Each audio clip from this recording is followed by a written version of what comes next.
유월절 전에 예수께서 자기가 세상을 떠나 아버지께로 돌아가실 때가 이른 줄 아시고 세상에 있는 자기 사람들을 사랑하시되 끝까지 사랑하시니라.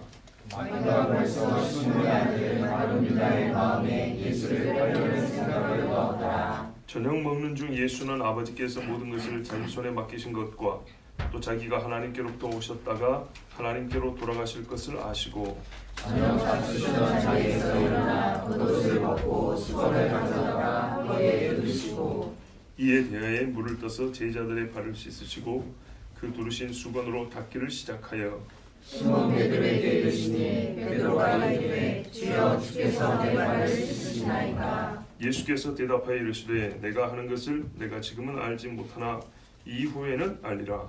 베드로가 이르되 내 발을 절대로 씻지 못하시리이다. 예수께서 대답하시되 내가 너를 씻어주지 아니하면 내가 나와 상관이 없느니라. 시몬 베드로가 이르되 주여 내 발뿐 아니라 손과 머리도 씻어 주옵소서. 예수께서 이르시되 이미 목욕한 자는 발밖에 씻을 필요가 없느니라. 온몸이 깨끗하니라. 너희가 깨끗하나 다는 아니니라 하시니 이는 자기를 발자가 누구인지 아시리라. 그러므로 나는 깨끗하지 아니하다 하시니라. 아멘. 자, 21절부터 31절까지 역시 기도하고 마지막 절 같이 봅니다. 예수께서 이 말씀을 하시고 심령이 괴로워 증언하여 이르시되 내가 진실로 진실로 너희에게 이르노니 너희 중 하나가 나를 팔리라 하시니 제자들이 서로 보며 누구에게 대하여 말씀하시는지 의심하더라. 예수의 제자 중 하나 곧 그가 사랑하시던 자가 예수의 품에 의지하여 누웠는지라. 시몬 베드로가 머리짓을 하여 말하되 말씀하신 자가 누구인지 말하라 하니 그가 예수의 가슴에 그대로 의지하여 말하되 주여 누구니이까. 예수께서 대답하시되 내가 떡 한 조각을 적셔다 주는 자가 그리라 하시고 곧 한 조각을 적셔서 바로 시몬의 아들 유다에게 주시니 조각을 받은 후 곧 사탄이 그 속에 들어간지라. 이 예수께서 유다에게 이르시되 내가 하는 일을 속히 하라 하시니 이 말씀을 무슨 뜻으로 하셨는지 그 앉은 자 중에 아는 자가 없고 어떤 이들은 유다가 동괴를 맡았으므로 명절에 우리가 쓸 물건을 사라 하시는지 혹은 가난한 자들에게 무엇을 주라 하시는 줄로 생각하더라. 유다가 그 조각을 받고 곧 나가니 밤이더라. 그가 나간 후에 예수께서 이르시되 지금 인자가 영광을 받았고 하나님도 인자로 말미암아 영광을 받으셨도다. 아멘. 오늘 새벽에 말씀을 전하고 또 이 시간에 말씀을 전하는데 사실 크게 보면 한 주제입니다. 한 주제 말씀을 두 번 나눠 전하고 있습니다. 새벽에 들은 말씀하고 또 지금 전할 말씀을 사실은 같이 들어야 조금 더 온전해지는데요.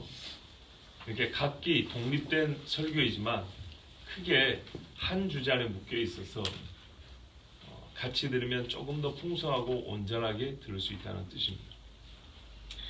혹시 모두 듣기를 원하시는 분들은 일부 예배 나중에 올라오면 한번 들어보시고요. 지난주도 그랬었는데 개인적으로 말씀드리면 일부 예배가 솔직히 더 은혜가 돼요. 예수님이 이 땅에 오셔가지고 사람들은 평화의 왕이라고 하는데 사실은 예수님이 오심으로 말미암아 많은 분리가 일어났습니다. 철저하게 신뢰하고 따랐던 바리새인들이 매우 큰 문제가 있는 사람들이라는 것을 알게 됐고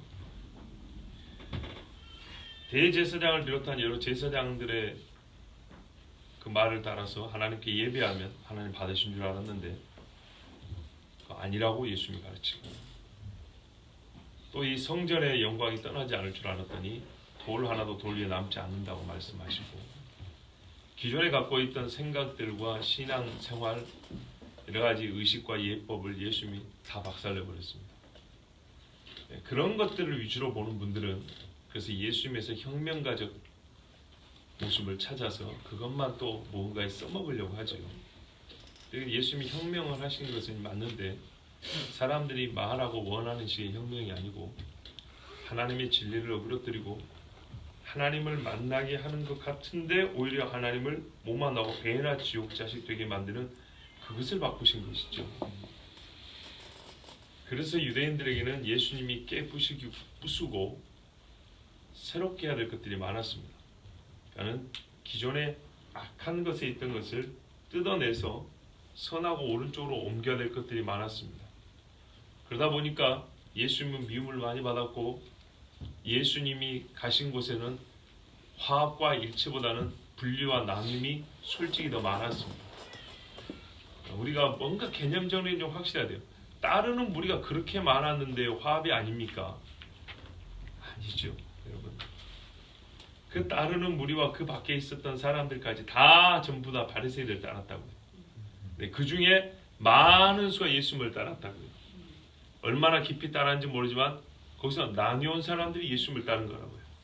또 한편으로는 바리새인들 말 들었다가 이것은 예수님 말 들었다가 왔다 갔다 했던 사람들이라고. 어쨌든 수가 많다는 게 문제가 아니고 전에는 한 덩어리였던 사람들 가운데 분리가 일어났다는 겁니다. 많은 분리가 일어났어요.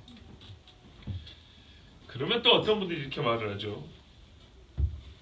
예수님이 이방인과 유대인들 간에 연합을 추구하지 않았냐, 또 죄인들과 친구되지 않았냐.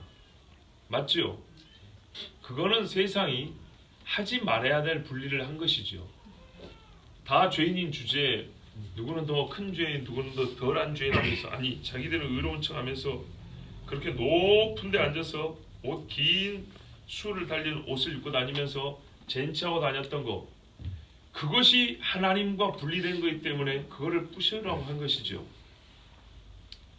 자, 하여튼 예수님은요, 이 땅에 있는 것들이 하나님 앞에서 잘못된 것들을 다 고치기 위해서 하나님 자신이 그것들을 뜯어내는 일, 바꾸는 일을 많이 하셨어요. 그래서 분리가 자동적으로 나올 수밖에 없었어요. 여러분 어렵습니까? 얼굴 인상이 별로 안 좋으신데, 자 봐보세요. 말만 진리가 있을 수 있나요? 말만 거룩이 있을 수 있습니까? 당연히 분리가 있는 겁니다. 오히려 차라리 이렇게 개념을 하기도 쉽겠어요. 그죠? 일일이 설명 안 하고 그냥. 말만 진리가 어디 있어요? 말만 구별이 어디 있어요? 그렇지 않지요. 예, 예수님은 완전히 다른 이야기를 하셨다고요. 다른 것을 가르쳤기 때문에 당연히 분리가 일어나고 거부가 일어나고 나눔이 발생한다고요. 자, 그러나 본래 하나님이 묶어놨던 것, 이거는 나누지 않습니다. 본래 하나님이 갖게 하셨던 것, 이거는 떨어뜨려 놓지 않습니다. 그냥 그대로 유지합니다. 자, 그러면 오늘 우리가 참 희한하고 놀라웠고 굉장히 충격적인 사건을 보는데, 다 알기 때문에 안 충격적일 것 같지만 다시 보면 충격적입니다. 오늘 말씀에 제가 자세하게 강의하지 않습니다. 요한복음 강의 다 했으니까 중요한 요점을 하나 짚고 넘어가려고 합니다. 1절에 예수님이 돌아가실 때가 된 줄 아시고 세상에 있는 자기 사람들을 사랑하시되 끝까지 사랑하시나 했어요. 사랑하지요. 사랑합니다. 그런데 이때 마귀가 시몬의 아들 가룟 유다의 마음에 예수를 팔려는 생각을 넣었대요. 자, 오늘 주요한 개념으로 정리를 해볼게요. 마귀가 유다를 예수에게서 분리시켰다고. 마귀가 유다를 통해서 예수를 예수의 사람들과 분리시키려는 생각을 넣었다고요. 그렇죠. 그런데 이걸 알고 계시는데도 예수님이 우리가 잘 아시는 바대로 두 가지를 함께 하셨어요. 3년 같이 하신 것 외에 세족식을 해주셨어요. 발을 씻어줬어요. 팔 줄 아는데 왜? 사랑하니까. 또요, 6월절 만찬을 같이 드셨어요. 떡을 포도주에 찍어다가 주셨어요. 물론 찍어주기 전에도 지가 알아서 먹었지요. 그런데 더하여 찍어준 것은 물어봤지 않습니까? 누가 선생님을 파냐고. 사복음서를 두루 보면 유다 자신도 물어봅니다. 접니까? 그렇다. 근데 이렇게 명확한 언어를 썼는데도 불구하고 보세요. 나를 팔자가 있고 다 깨끗하지는 아니하다. 이렇게까지 아주 구분하는 이렇게 무리 안에서 잘라내는 그런 언어를 쓰셨는데도 불구하고 제자들이 몰랐답니다. 그날 저녁에 참 맛이 있었나 봐요. 예수님의 말귀를 못 알아먹었어요. 다 장수한 사람들인데 유다는 알아먹었어요. 정확히 왜? 지 마음속에 이미 예수님이 떠났잖아요. 자기가 먼저 예수에서 자기를 분리시켰죠. 그러니까 예수님의 말씀을 여기서 제일 잘 알아먹은 사람은 유다예요. 역설적이게도 잘 알아먹었으면 다른 사람은 몰라도 자기 양심이 어떻게 해야 되죠? 주님 앞에 나와서 회개해야 되겠죠. 그리고 고백을 해야 되겠죠. 그런데 그렇게 했습니까? 아니요. 더 멀리 갔네. 물론 예수님이 네 할 일을 해라 그랬어요. 그러면 여러분 나쁜 짓을 하려다가 걸려가지고 너 할 일 해 그러면은 합니까? 보통 뻔뻔한 사람이 아니면 그렇게 못합니다. 됐어 하고 자존심 있으니까 그렇게 말하든지 아니면 잘못했어요 그러든지 뭔가 이게 중단의 의사표시가 나와야 되죠. 근데 유다는 그대로 왔습니다. 들켰는데도.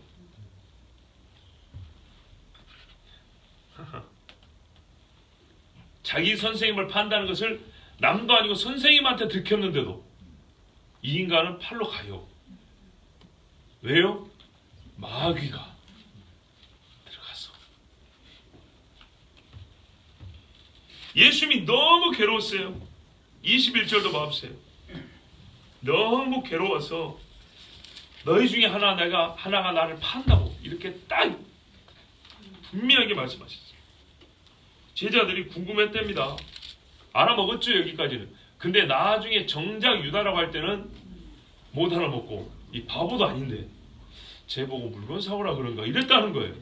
아니 누가 팔자냐고 물어봐서 서로 궁금해서 머리 따고 물어봐라고 그 주제로 한참 떠들어놓고 막상 유다라고 했을 때는 하나님 예수님이 물건 사오라는가 보다. 뭐 음식이 좀 부족해서 심부름 시켰나? 가난한 사람한테 이때 좀 나눠 먹으라고 돈 좀 주고 오라 그랬나? 이렇게 생각한 거예요. 그래서 제가 요한복음 강의할 때 이렇게 설교했던 걸로 알고 있어요. 이때 하나님께서 제자들의 지각을 잠시 어둡게 하셨다. 이렇게 바보 같은 소리 할 수 있을까요? 11명이 다 장사한 사람이 말도 안 되죠. 근데 봐보세요. 여러분 제 말이 일리가 있다고 생각할까요? 만약 이거를 누가 팔 것이냐, 어떤 놈이 예수를 판다냐 하면서 유다 다 알아먹었어요. 그럼 유다가 나갈 때 어떻게 하겠어요? 잡겠죠. 나 같으면 잡아요.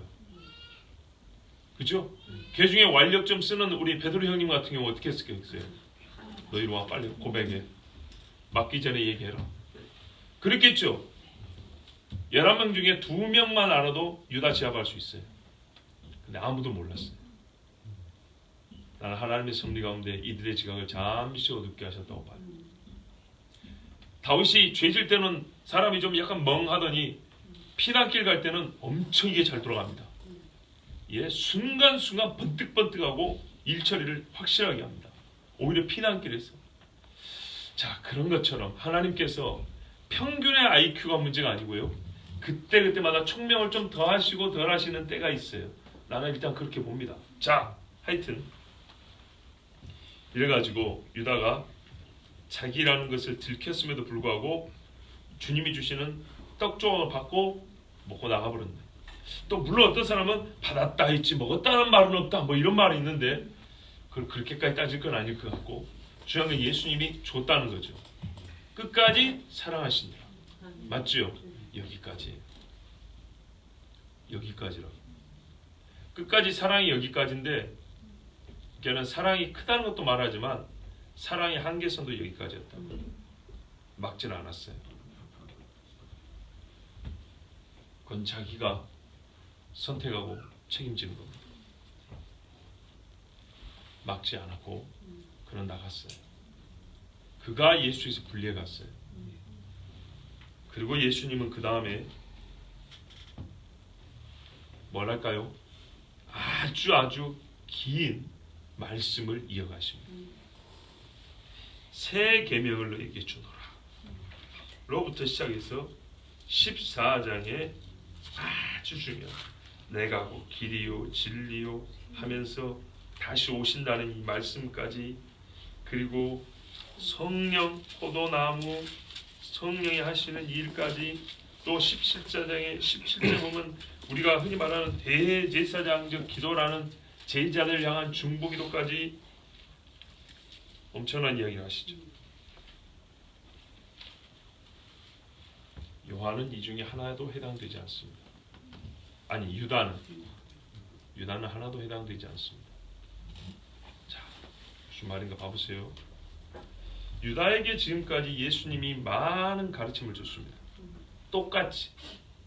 그런데 이건 진리가 아니고 이거는 진리다 그런 뜻이 아니고, 예수님이 돌아가시기 직전에 마지막으로 제자들에게 가르쳐줄 말씀은 유다는 한마디도 못 듣고 갔습니다. 바꿔 말하면 예수님이 허락하지 않으셨습니다. 왜죠? 그는 마귀였기 때문입니다.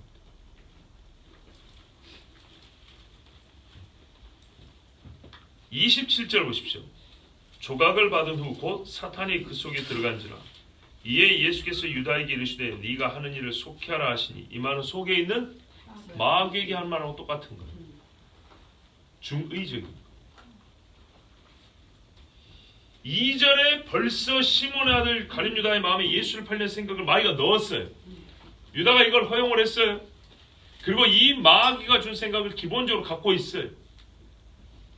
처음에 주고 가니까, 주절 잘 보세요. 마귀가 주니까 마귀가 나가면서 생각을 갖고 간 게 아니라 심어놓고 마귀로 나가면 이 생각은 계속 여기 들어있는 거예요.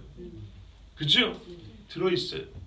근데 마귀가 다시 들어와서 이 일을 실행할 의지를 더 돋구쳤어요. 그래서 일을 했어요. 그리고 예수님을 떠나갔어요. 그래서 상당히 상징적으로 밤이러라 그랬죠. 그런 후에 예수님께서 제자들에게 유다 없이 해주시는 말씀이 있어요. 이건 유다에게 허락되지 않은 거예요. 새 계명 봐보세요. 새 계명을 너에게 주노니 너희가 서로 사랑하라. 너희가 서로 사랑하면 세상에 너희가 내 제자인 줄 알리라 그랬죠. 미안하지만 여기 너희의 유다를 포함시키지 않습니다. 만약에 유다가 나를 팔았지만 저를 사랑한다 될 것 같으면 유다가 있을 때 이 말씀을 줬을 거예요. 유다는 어쩌다 보니까 시간을 잘못 잡아가지고 예수님이 중요한 설교 하기 전에 나간 것이 아니고 예수님이 유다가 나가자 말씀을 주신 거예요. 31절 그가 나간 후에, 우리 주님은 말씀만 정확하게 선택하는 분이 아니고요, 때도 항상 정확한 분이에요. 아멘. 유다에게 이 계명을 주지 않았습니다. 유다에게는 해당되지 않습니다. 유다에게는 성령에 대해 가르쳐주지 않았습니다. 유다에게는 내 가지에 붙어있는, 줄기에 붙어있는 가지라고 말씀하지 않으셨습니다. 유다에게는 저희가 세상에서 나를 위하여 미움을 받을 사람들입니다라고 하나님께 그렇게 고백하지 않았습니다. 나를 영화롭게 한 것처럼 저희들도 영화롭게 하옵소서, 예수님이 이렇게 기도해 주지 않으셨습니다. 세상이 너희를 미워하면 먼저 나를 미워한 줄 알라. 이렇게 그들과 나 예수를 동일시하는 이런 기도 유다에게는 하지 않으셨습니다. 그런 가르침 유다에게는 주지 않으셨습니다. 끝내 유다는 예수님의 죽음도 보지 못하고 죽었습니다. 대속이 뭔지 알지 못하고 죽었습니다. 부활은 상상도 못했습니다. 오늘 제가 여러분에게 전하고 싶은 말씀의 요지는 바로 이 부분입니다. 끝까지 사랑했습니다. 끝까지 사랑했지만 유다와 다른 제자들이 하나 되지 않았습니다. 우리 주님이 하나라고 인정해 주지 않았습니다. 똑같은 하나에게 주시는 말씀을 주지도 않으셨습니다. 그렇지요? 확인됐지요? 바로 이 부분입니다. 본성상, 원리상, 성질상 같지 않은 것은 절대 하나가 될 수 없습니다. 좋은 이념이 있고 긍정적 구호를 갖고 있습니다. 일치, 하나, 연합. 그렇다고 하여도 속성이 다른 것은 우리가 원한다고 해서 되는 것이 아니고 그것이 좋은 의미를 갖고 있기 때문에 꼭 해야 되는 것이 아닙니다. 되지도 않습니다. 우리 흔히 하는 말로 물과 기름이라고 합니다. 물과 기름이 여러분 하나 되면 좋겠다고 해서 하나가 됩니까? 안 되죠. 섞이는 게 더 낫겠다 싶다고 해서 섞여집니까? 아니죠. 뭔가 첨가제를 넣지 않는 이상 절대 그리 되지 않습니다. 억지로 하지 않는 이상 자연적으로 되지 않습니다. 마찬가지입니다. 마찬가지보다 더하죠. 물과 기름도 섞여지지 않는 것입니다. 그리스도와 벨리알이 한 상에 앉을 수 없는 것입니다. 참이면 참이고 거짓이면 거짓인 것이 참과 거짓이 섞여가지고 우리는 하나다고 할 수는 없습니다. 거짓에 속한 사람을 영혼을 사랑할 수는 있습니다. 같이 식사할 수도 있고 같이 교제할 수도 있습니다. 그러나 성경이 말하는 일치됨, 하나됨, 이것은 불가능합니다. 동아리 활동으로 하나 되는 것이 아니고요. 진리를 위하여 그리스도의 이름으로 하나 된다는 것은 불가능합니다. 성경 그것을 허락하지 않습니다. 보세요. 엄격한 분리가 여기서 일어났습니다. 스스로 분리했지만 예수님이 분리시켰습니다. 가룟 유다에게는 이 말씀을 주지 않으셨다고요. 예수님의 제자 중에 하나 12라는 완전수가 예수님 돌아가시고 부활할 때까지 유지됐으면 얼마나 좋습니까? 아니 수 자체가 완전한 의미를 갖고 있잖아요. 그러나 그 의미를 가지고 있는 상징성 있는 수 자체가 깨진 한이 있어도 유다에게는 예수님이 허락하지 않은 말씀이고 허락하지 않은 축복과 인정이 있습니다. 예수님이 분리시켜버렸다고요. 그가 주님을 떠날 때 비록 주님이 불렀지만 그가 주님을 떠나고자 할 때 주님은 분리시켜버렸다고요. 여기서는 여러분 사람이 억지로 하나됨을 추구해서는 안 되는 거예요. 그래서 11명에게 총명을 제하셨어요. 막으면은 예수님의 대속증이 불가능하지만 한편으로는 달래거나 뭔가 위로하거나 설득을 하거나 이런 작업조차도 폭력을 써서 막는 게 아니라 우리는 하나잖아. 우리는 형제잖아. 뭔가 이런 식의 감정을 좀 울컥하게 하는 뭔가 이 감동적인 멘트로 유다를 막게 하는 그런 일도 막으셨어요. 유다는 아닌 거예요. 자, 이렇게 아닌 경우에 우리가 억지로 하나 되게 하려면 되겠습니까? 안 되겠죠. 그런데 이 세상에 기독교인들 같이 또는 기독교인들이 요구받는 것 중에는 하나, 연합, 일치라는 말을 우리같이 많이 듣고 우리처럼 많이 요구받는 집단, 종교가 없습니다. 왜 그럴까요? 우리가 그 말을 많이 쓰기 때문입니다. 우리 스스로 올무를 놓은 겁니다. 근데 그 말을 어떻게 쓰느냐? 그 말에 본래적 성질을 맞게 썼으면 괜찮은데 아무렇게나 써버렸습니다. 1부 때도 말씀드렸듯이 성경은요 어느 한 덕목을 그 자체로 우리에게 명령할 때 있습니다. 이유나 다른 조건 없이 어느 때는 그냥 서로 사랑하라 이렇게 딱 해버립니다. 그런데 성경을 전체로 보면 각 명령 자체가 서로가 서로에게 조건과 한계를 진단을 할 수 있습니다. 진리 없이 사랑을 요구하지 않습니다. 사랑은 진리와 함께 기뻐하고, 이게 고린도서 말씀입니다. 불의를 기뻐하지 아니하며 불의가 있는 곳에 불의를 좋아하면서 불의한 자와 같이 씁시다 같이 씁시다. 이게 사랑이 아니라고요. 성경은 모든 덕목과 하나님의 속성을 우리에게 명하실 때 서로가 조건이 되게 하고 서로가 서로에게 한계선이 되게 하여 그렇게 주어진다는 것을 아셔야 합니다. 그런데 우리가 떼어쓰기를 좋아해서 어떤 때는 싸움이 있는 데서는 무조건 화평, 일치, 연합 이것만 갖다 쓰는 거예요. 근데 그 싸움이 왜 났느냐? 무엇을 위하여 싸우는 것이냐? 누구를 위하여 싸우는 것이냐? 이것을 따져보면 비록 분리가 일어나더라도 반드시 싸워야 될 이유가 있는 경우가 있어요. 그런데 덮는 것을 워낙 좋아해서 은혜로 다 포장해버리듯이 길을 매끄럽게 닦듯이 뭔가 다툼과 갈등이 있을 때는 그냥 화합해야지, 서로 사랑해야지, 평화해야지 합니다. 근데 항상 뭐 중이죠?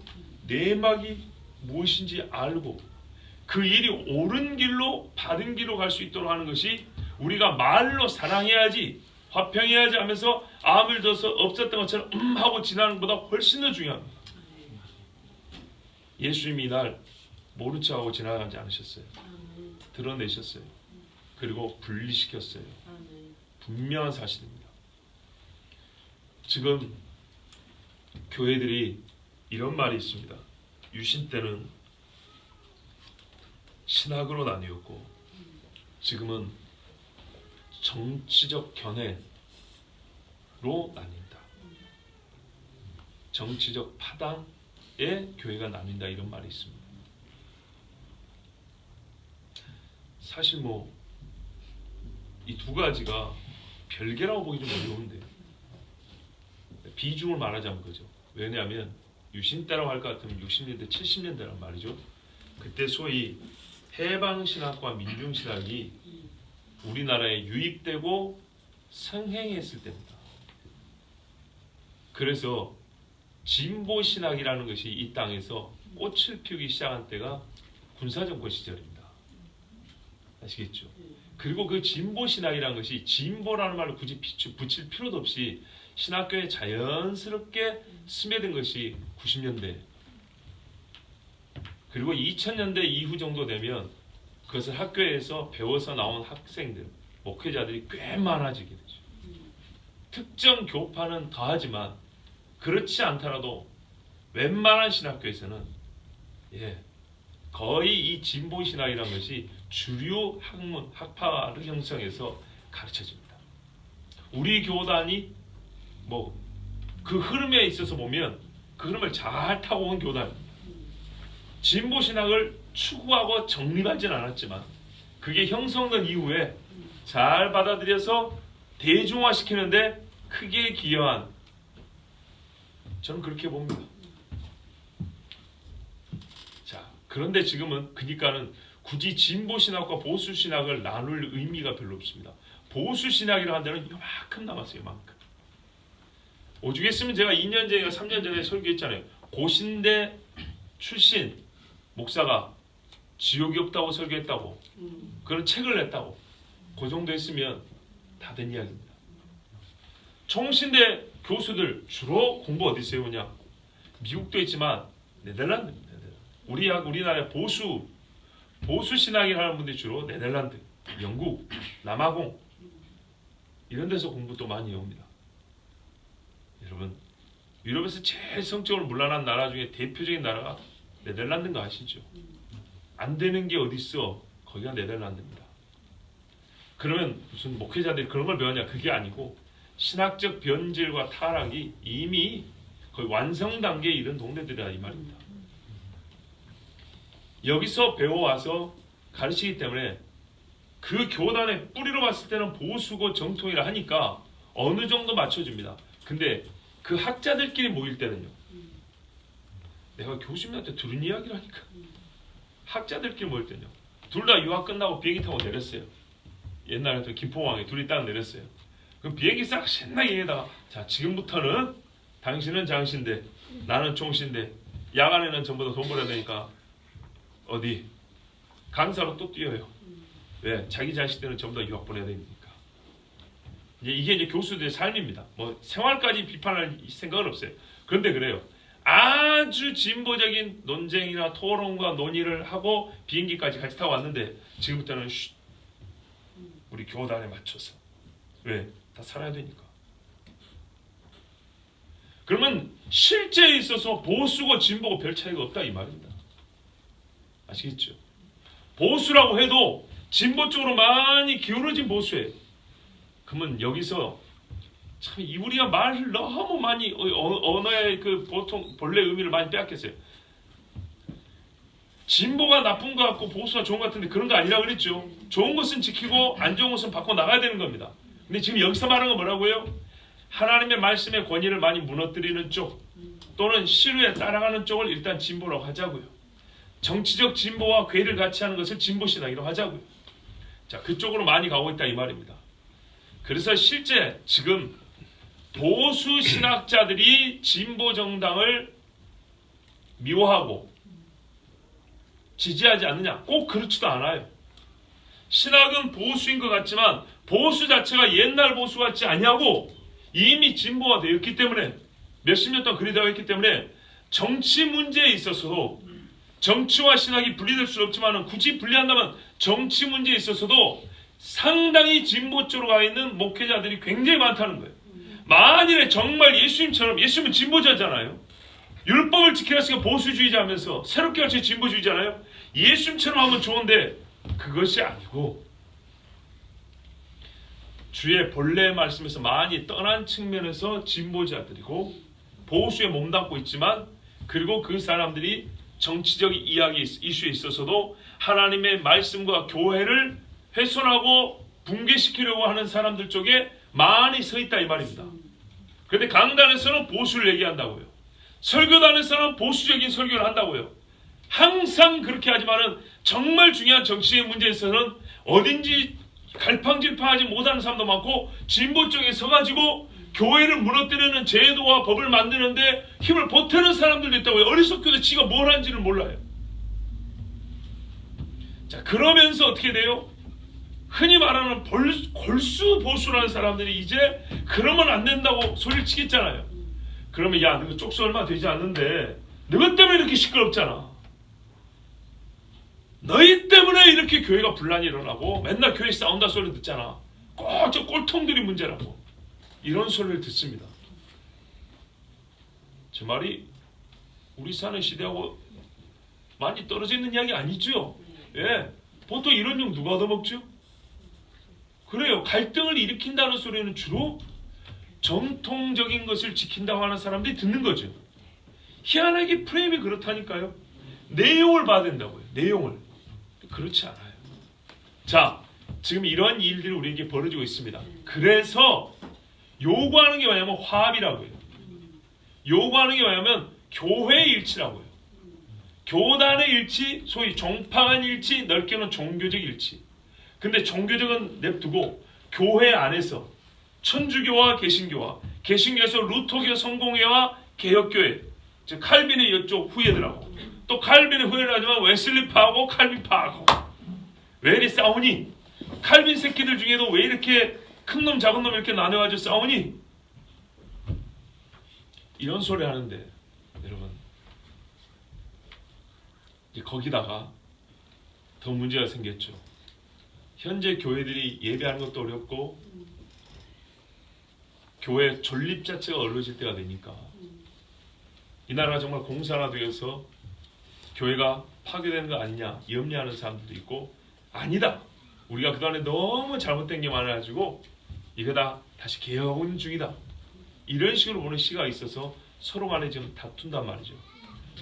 그래서 이때 사회의 안정과 화합을 위해서 교회라도 좀 서로 일치해 주시오. 당신들은 원래 일치와 화합을 주장했던 사람들이니까 사랑을 가장 강력하게 외쳤던 집단이니까 당신들이 먼저 일치해 주시오 이런다고요. 자, 그럼 어떻게 해야 되죠? 일치할까요 말까요? 화합할까요 말까요? 얼마 전에 교단장들이 모였다 그래요. 한 달쯤 전에 교단장들이 모이고 또 큰 교회 목사들 이렇게 그러니까 굵직굵직한 사람들끼리 좀 모였어요. 그래서 우리 서로 화합해보자고 그랬대요. 그런 분들이 모여가지고 정말 눈물 흘리며 하나님 앞에 회개했다 소리 들어본 적 없고 당신네 교회 비리 있는 거 다 뜯어내고 고치자. 다 내어놓자. 이런 소리 한 적 한 번도 없습니다. 할 마음도 없습니다. 그런데 참 좋은 소리죠. 화합하자, 일치하자, 서로 연합하자, 싸우지 말자. 그럼 세상 사람들 보기에 어떻게 해요? 세상 사람들은 성경적 일치가 뭔지 모르기 때문에 그 어감이 주는 만족이 있어요.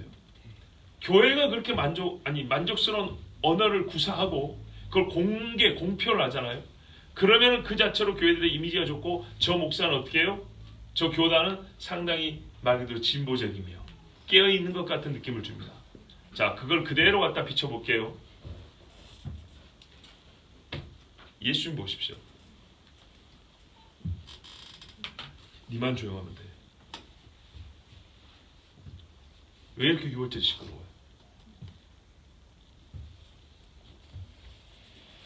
자, 당시 유대 사회를 생각해 보세요. 우리는 성경이 기록된 모든 걸 다 알고 있지만 당대 무지한 유대인들이 보고 있는 예수를 보시라고. 그 시대 주류 로마와 헬라에 물들어 있었던 사람들,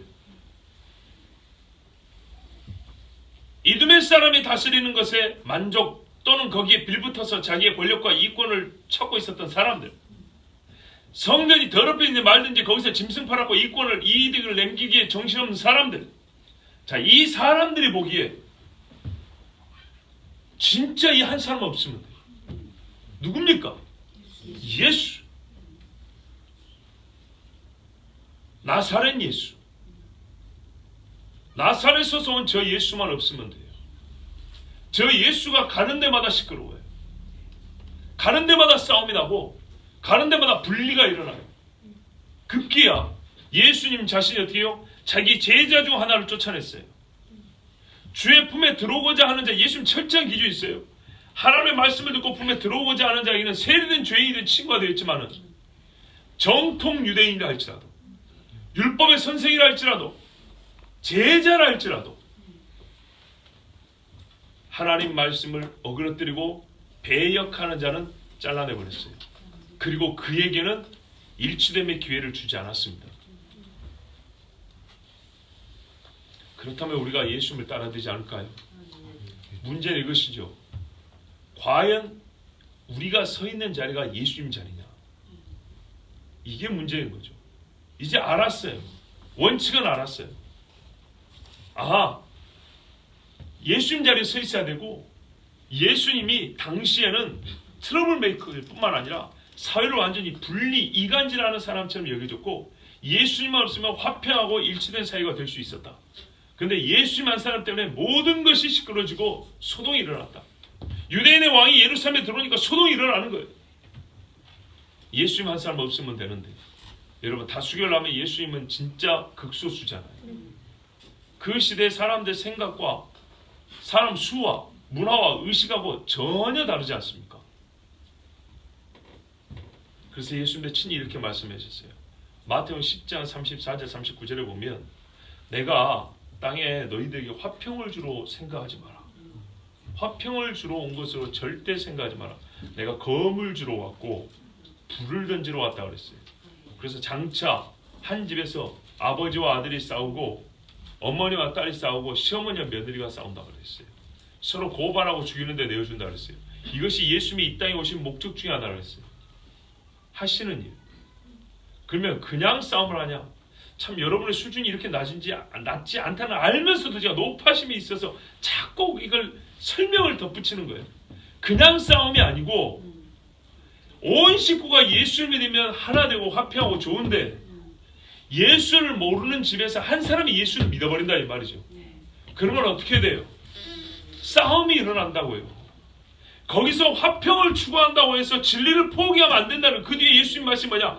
그런데 그때 너희가 검을 가지고 서로 싸울 수밖에 없는데 그때 아비나 자식이나 형제나 아내나 남편을 나보다 더 사랑하는 자는 나에게 합당치 않냐고 이렇게 선을 그어버렸다고. 그래서 바로 이 문제 때문에 갈등이 일어난다는 거예요. 예수를 정말 사랑하느냐 그렇지 않느냐 때문에 집안에서 싸움이라고 갈등이 일어난다는 거예요. 이것을 예수님을 마다하지 않아요. 야야 싸우지 마. 괜찮아. 나 안 사랑해도 되니까 제발 좀 싸우지 마. 이런 예수님이 아니라는 얘기예요. 아멘. 싸우더라도 나만 사랑해. 아멘. 굉장히 이기적이죠. 근데 이게 성경이에요. 세상이 성경을 아무리 멋지게 예쁘게 만들어도 그런 거 듣지 마세요. 성경 있는 대로 봐야죠. 예수님 막 카툰에다가 이쁘게 뭐 이렇게 막 포장해서 그려놓으니까 이거 보지 마세요. 성경대로 봐야죠. 예수님은 거친 분이에요. 연약한 자에게 온유하시지만 죄인들에게 인자하시지만 이 세상 앞에 예수님은 상당히 거치셨어요. 성전에 가서 뒤엎어버렸다. 할 수 있겠습니까? 정말 할 수 있겠어요? 남의 제사상 뒤엎을 수 있겠어요? 여러분 예수 믿는데 가가지고 말이죠. 친족들이 제사 지러 있는데 내가 예수 믿기 때문에 절을 안 하고 말지 상을 뒤엎을 수 있겠어요? 한 분 한 명이라도 있으면 손 들어보세요. 없지요. 보세요. 우리는 별로 예수님 못 따라가요. 기도원처럼 모가지 한번 꺾어본 적 있으세요? 없지요. 하지 말았어요. 하지 마. 자, 여러분. 그런데 우리가 굉장히 예수님을 많이 따르고 과하다는 느낌을 스스로 가질 때가 많죠. 이 정도면 충분하고 우리가 너무 지나치지 않는가라는 생각도 가끔 할 겁니다. 그렇지 않습니다. 세상이 너무 기준을 떨어뜨려 놨기 때문에, 교회들이 너무 믿음의 수준이 떨어졌기 때문에, 우리가 지난 금요일도 말씀드렸죠. 원래 15층에 있어야 되고 세상이 1층이라면 이래야 되는데 우리가 한 5층쯤 떨어졌단 말이에요. 그런데도 세상 아직 아래에 있단 말이죠. 여기에 만족하지 말라고요. 원래 있었던 자리를 지키란 말이죠. 그런데 이만큼 분리가 있는 거예요. 원래 이만큼 차이가. 자, 검을 주러 오신 주님에게 진리는 세상과 완전히 분리되어 있는데, 보세요. 말씀 그 자체는 세상과 완전히 다르고 세상과 다르고 명료하고 실제로 다른데, 나머지 모든 것은 세상과 연합할 수 있을까요? 이게 가하다고 생각하십니까? 불가능합니다. 우리가 음식 먹는 기호만 달라도 10명이 짜장면 먹어도 혼자 짬뽕 먹는 겁니다. 그런데 진리가 달라요. 세상의 모든 기원과 종국에 대하여 처음과 끝에 대한 모든 하나님, 우리가 갖고 있는 믿음의 내용이 달라요. 지식의 체계가 다르다고요. 그런데 이것을 내가 가지고 있으면서도 나머지 것에 대하여는 분리가 아닌 화합과 일치와 연합이 가능할까요? 불가능하다는 얘기입니다. 예수님도 스스로 제자인 유다를 잘라내셨고 마귀라고 칭하셨고, 그리고 유다에게는 새 계명을 주지 않았습니다. 유다에게는 성령의 말씀을 주지 않았고, 유다를 위해서는 중보하여 기도하지 않으셨고, 유다에게는 부활한 예수님의 모습을 보여주지 않았습니다. 아직까지 예수님이 하신 일이 얼마나 극단적인 일인가 여러분 마음에 좀 와닿지 않는다면, 혹시 예수 믿는다고 집안에서 내가 내쫓김을 당한 적이 있었는가 한번 생각해 보시고, 그것을 거꾸로 생각하면 됩니다. 느낌으로는 우리가 세상에 연합해야 된다, 일치해야 된다 소리를 많이 듣고 있지만 그 말을 다 따를 것은 아닙니다. 스스로 진리에서 떨어져 나간 사람들에게는 사랑하여 같이 밥은 먹을 수 있지만은 거룩한 것을 나누지 않습니다. 성경은 거룩한 것을 개에게 던지지 마라 그랬습니다. 억지로 끌어당기면서 우리 하나 됩시다. 우리가 일체야 세상이 서로 사랑을 아니, 서로 사랑은 내 제자도 안다는 것은 그게 아닙니다. 그냥 교회 간판만 걸고 있다고 해가지고 가면 안 됩니다. 여러분, 마귀는 교묘해서요, 교회 간판 걸고 나옵니다. 미혹하려고. 이빨 드러내지 않고, 마귀가 교회 간판 걸고 나오는데 어떻게 교회 간판 건 사람들끼리 서로 사랑하면 세상이 내 제자인 줄 알더라. 이걸 어떻게 우리가 그걸 그게 성취된다 볼 수 있겠습니까? 마귀가 지금 제자의 모습으로 왔는데, 제자와 제자가 하나 된 것이 얼마나 중요합니까? 그래서 예수님이 제자들 보고 서로 하나 되라고 했잖아요. 근데 니는 제자라고 잘라버렸지 않습니까? 근데 제자도 아닌, 어디서 사명을 받았고 소명을 받은지 모르지만 아무렇게 간판을 걸고 교회 세우고 나서 그 교회들끼리 그냥 하나 되자, 연합하자, 십자가 걸고 무슨 교회 이름 붙여놨으니까, 어느 교단에 같이 들어있으니까, 이런 식으로 하나를 추구하면 어떻게 되냐? 전부 다 가룟 유다처럼 죽습니다. 수의 차이, 영향력의 차이, 사람들의 지지도의 차이를 의식하지 마시고 분명히 예수님이 말씀하신 바대로 하신 대로 해야 합니다. 그 문제는 구별법이라고 그랬죠. 구별법은 뭐가 있습니까? 성경에 구별된 신뢰 사례가 엄청나게 기록되어 있습니다. 그거 보고 하시면 됩니다. 예, 그대로 하시면 됩니다. 애굽에도 가짜 선지자가 있었고, 광야에도 가짜들이 있었고, 왕정시대에도 가짜들이 많이 있었죠. 오늘 새벽에는 그 왕정시대의 가짜들을 봤습니다. 이 가짜를 구별하는 방법이 성경에 기록되어 있고 구별하고 잘라냈던 신뢰가 나와 있습니다. 그러므로 성경을 보십시오. 성경은 항상 말씀이 성취돼야, 그리고 성취되는 것을 말씀을 통해 가르칠 수 있어야, 예언한 자가 그게 응해야 참 선지자라고 말했습니다. 그러므로 성경과 우리의 현실 실제를 꼭 비춰 이렇게 맞춰 보십시오. 그리고 또 하나, 성경에 기록됐다는 말과 같이 성경 그리고 그 외에 많은 역사가 우리에게 남아 있습니다. 특별히 교회의 역사. 옛적의 일제시대에도 어떻게 했는가? 잘 보십시오. 가장하여, 여러분 이런 일이 있었다고 그러더만요. 어제 어떤 기사에 보니까 6.25 때 말이죠. 같은 남한 사람들인데 제가 미워. 그래서 빨간 완장 차고 죽인 사람들도 있죠. 근데 나중에 이 사람들은 다 잡혀 들어가잖아요. 그죠? 어떤 사람이 있었냐면 아예 인민군 옷을 입고 와서 죽인 사람이 있어요. 아예 인민군인 것처럼. 그 기회를 노려서. 봐보세요. 얼굴 그대로 놓고 빨간 완장만 찼어요. 그럼 어떻게 되죠? 다 아는 사람이죠. 근데 같은 남한 사람인데 저 사람 죽이고 싶어가지고 처음부터 저 이북 사람인 것처럼 꾸며가지고 죽인다고요. 그럼 나중에 끝나도 이북 사람한테 죽었다 해야지 우리 동네 누구 빨간 완장 찬 사람한테 죽었다 소리야 못하겠죠. 이런 식으로 완전 범죄를 한다고 하는 경우가 6.25 때 있었답니다. 빨간 완장만 차도 못 알아보는 경우가 많은데, 여러분 군복을 똑같이 인민군 복장을 입고 온다. 반대로 국방군 복장을 입고 온다. 이런 식으로 해서 우리를 속일 때 우리가 얼마나 그것을 분별할 수 있겠습니까? 그런데 이와 같은 역사도 있다는 것을 아시고 우리가 우리에게 주어진 여러 가지 신뢰들을 통해서 잘 구별해야 되겠습니다. 또 하나는 우리가 기도하면 하나님을 가르쳐 줍니다. 정말 모를 때는요, 하나님 잘 모르겠습니다. 가르쳐 주십시오. 그럼 하나님이 감동으로나 뭔가 표징을 주십니다. 그렇게 해서라도 꼭 구별해야 됩니다. 이 나라의 화평과 화합이 중요한 것이 아니고 지금은 오히려 검을 받아서 잘라내야 할 때입니다. 내 손발이 죄를 지어서 실족하게 할 것 같으면 뭐하라 그랬죠? 잘라버리라고 그랬습니다.